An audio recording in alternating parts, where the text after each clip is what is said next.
வணக்கம். இப்பதிவினை முதற்தடவை பார்ப்பவர்கள் அல்லது ஏற்கனவே பார்க்கத் தவறியவர்கள் சப்ஸ்கிரைப் பண்ணி பார்க்கும்படி தயவுடன் கேட்டுக்கொள்கிறேன்.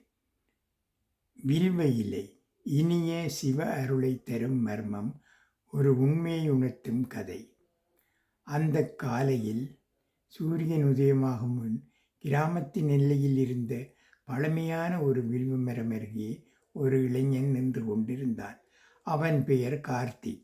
அவனுக்கு சிவபெருமானின் மீது பக்தி இருந்தது. ஆனால் வாழ்க்கையில் சிக்கல்கள் மட்டும் தீரவில்லை. நான் தினமும் பூஜை செய்கிறேன், ஆனால் ஏன் மாற்றம் வரவில்லை என்று அவன் மனதில் ஏக்கம். அந்த நேரத்தில் அங்கு வந்தார் கிராமத்து சிவாச்சாரியார். உண்மையை உணர்த்திய ஆசான் அவர் கார்த்திக்கிடம் மெதுவாக கேட்டார், வில்வம் வைத்து பூஜை செய்கிறியா?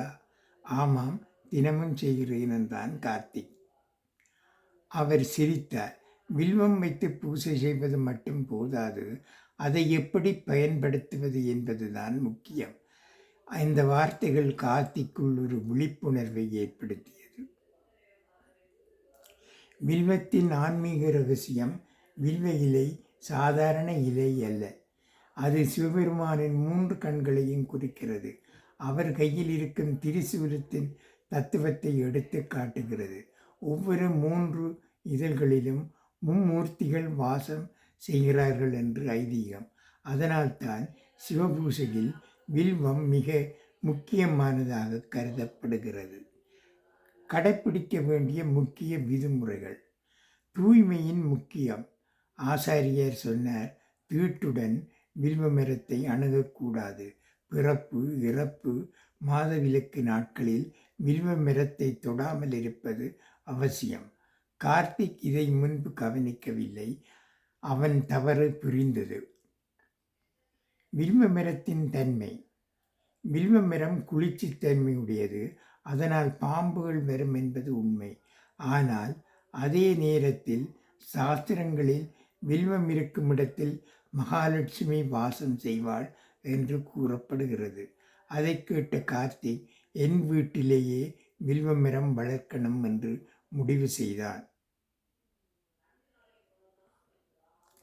எந்த வில்வம் பயன்படுத்த வேண்டும்? வில்வத்தில் 3, 5, 7 இதழ்கள் இருக்கும். சிவபூசைக்கு 3 இதழ் கொண்ட வில்வமே உகந்தது. எப்போது பறிக்க வேண்டும்? சூரியன் உதயமாகும் முன்பே வில்வம் பறிக்க வேண்டும் என்றார் ஆசாரியர். அன்று முதல் கார்த்திக் அதிகாலையில் எழுந்தான். தூய்மைப்படுத்துதல். வில்வத்துக்கு பெரிய தோஷமில்லை என்றாலும் சிறிது தண்ணீர் தெளித்து பயன்படுத்துவது சிறந்தது. தினசரி வழிபாடு.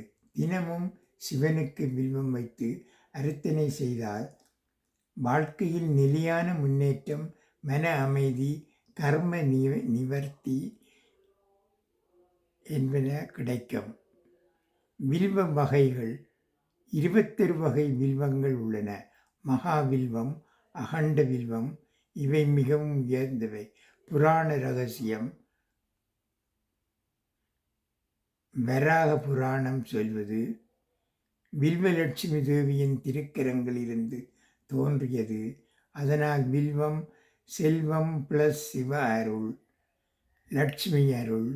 வில்வ மரத்தை வழிபட்டால் செல்வ வளம் அதிகரிக்கும், வீட்டில் நல்ல சக்தி நிலைக்கும். தெய்வ வடிவம். வில்வத்தின் ஒவ்வொரு பகுதியும் தெய்வீகமே. இலை சிவன், முட்கள் சக்தி, கிளைகள் வேதங்கள், வேர்கள் முக்கோடி தேவர்கள். பாதுகாப்பு சக்தி. வில்வ அர்ச்சனை செய்தால் தீய சக்திகள் விலகும், தோஷங்கள் விலகும், ஈசனின் அருட்பார்வை கிடைக்கும். பாவ நிவர்த்தி.